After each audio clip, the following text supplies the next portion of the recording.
What is going on, guys? In today's video, I will show you the top 5 best builds for PvE and PvP in Dune Awakening. So in this guide, I will give you a quick overview of each setup. Then I will explain what skill trees and upgrades should you focus on. Then as well we'll see what is the best gear and how to get it. And then finally, we will go over the best weapons, techniques, your skill rotations, and even what core passive should you use. So we would be able to get the highest damage possible and much more. And before we continue, thanks to the Time Saver, their pro website that provides Dune Awakening boosting, custom-based building, all types of items and the currency, with a cheap price and fast delivery. They also have over 4.9 stars on Trustpilot, and this website is really worth a try. So click my link in the description to check them out.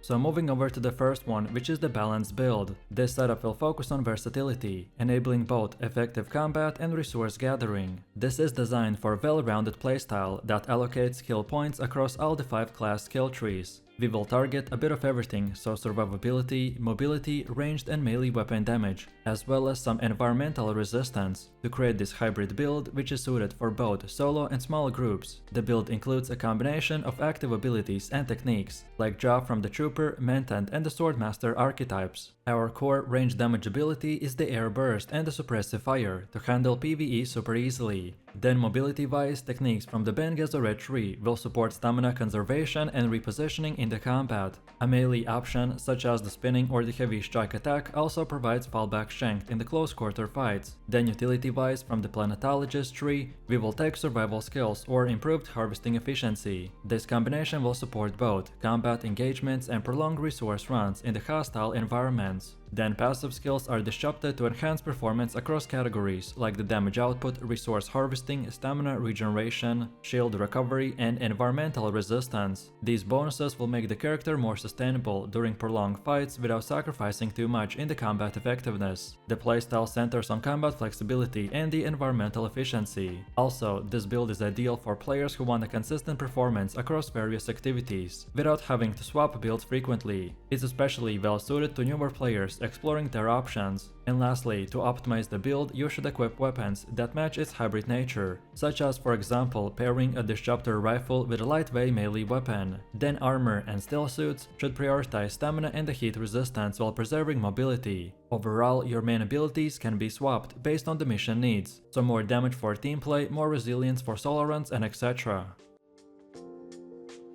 Then for the second setup, we have our ranged DPS build. In this one, we primarily invest into the Mentant and the Trooper, backed by minimal Planetologist input for minor environmental or the utility benefits. We will prioritize burst damage, agility, and sustained range combat effectiveness, which makes it ideal for high mobility skirmishes and precision engagements. The core active abilities include Disruptor Shot or the Air Burst, which are powerful Mentant-based range attacks that deliver high damage at the range with the utility effects like the stuns or debuffs. Then pair that with the Combat Stim or the Adrenaline Boost, the build maintains a constant uptime in fights, combining rapid fire shots with mobility enhancing techniques. Techniques chosen will emphasize positioning, damage amplification, and the enemy disruption, which will favor abilities such as the Sensory Spike for damage scouting or the tracking, then Tactical Roll or Kinetic Slam. These will allow players to quickly disengage, reposition, or disable enemies at close range, before returning to the ranged DPS. Also, our main passives are distributed to boost range weapon damage, crit chance, and the cooldown reduction, as well as stamina regeneration.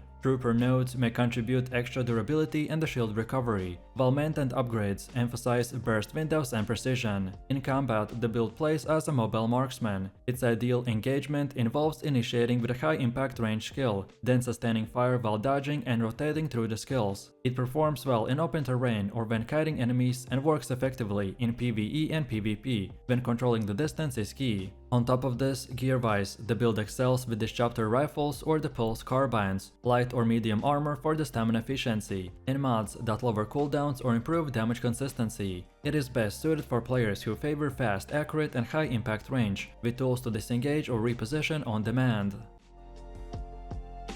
Then for the third one, we have the best gathering build. This setup is a pure planetologist harvest and exploration setup designed to maximize resource yield, traveling speed, and self-sustain while minimizing combat reliance. It leans heavily into the explorer and the scientist sub-trees, with little to no investment into the combat-oriented skills. The key active abilities include the Shigver Claw, which fires a grappling cable for rapid repositioning, and then the Suspensor Pad, enabling vertical movement and is ideal for reaching high-up resource nodes. These tools will dramatically increase mobility, help you zip around the resources and escape danger. The build also equips the Sentinel, which is a deploying auto turret that handles minor threats while you focus on gathering. A combination of techniques like the conservation of energy reduces power consumption, and then planetologist tree passives are heavily prioritized, so we will use things like the Cattery Mining, Dev Gathering, Deep Analysis, Compaction, and Overcharge that stack together to boost resource and water harvesting. Planetologist tree passives are heavily prioritized, so for example the Cattery Mining, Deep Gathering, Deep Analysis, Compaction, and the Overcharge that stack together to boost resource and water harvesting efficiency, sometimes even up to 20% extra per node.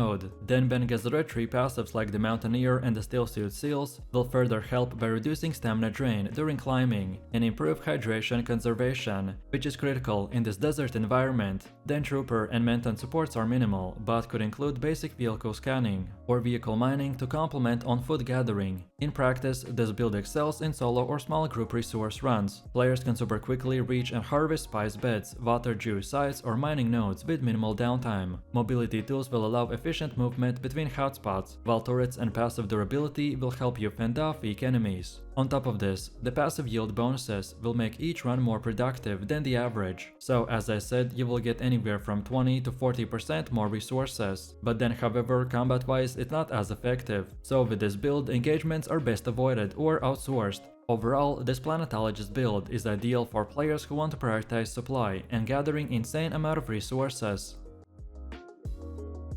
Then for one of the last ones we have the ranged PvP build. This setup is built around the Trooper and the Menton trees, by focusing mainly on sustained range DPS and battlefield control, which is suited for mainly PvP fights. It leverages powerful active abilities, cooldown reduction, and the potent passives that boost ranged weapon proficiency. The main key active abilities include the Energy Capsule, which provides a significant temporary boost to range damage, which can be even up to 50% at the cost of 25% second cooldown. Then the Shigver Claw will offer both mobility and a stagger effect, allowing you to reposition quickly or interrupt enemy actions. Also, the Suspensor Pad will provide vertical repositioning to gain the line of sight advantage or escape unfavorable engagements. Then techniques-wise, we will go with things like the Battle Hardened that reduce ability cooldowns up to 30%, which enhances uptime. Then Suspensor Dash will enable dynamic movement while airborne. And then Death from Above grants a mid-air damage bonus, which are great when dropping into engagements. Passive investments will maximize ranged weapon efficiency, like range damage, disruptor damage, scattergun, heavy weapon damage, and field maintenance / gunsmith for durability. Then if we take a look at the Menton passives, then we will also take range damage, pistol rifle damage, and Garment Keeper, which increases precision and the gear durability. And then our gameplay will usually begin with the burst of Energy Capsule to soften targets, and then maintaining pressure with the Disruptor Rifle or the pistol. And mobility tools are also used to reposition mid-fight or disengage. For this playstyle, passive damage bonuses and cooldown reductions will ensure minimal downtime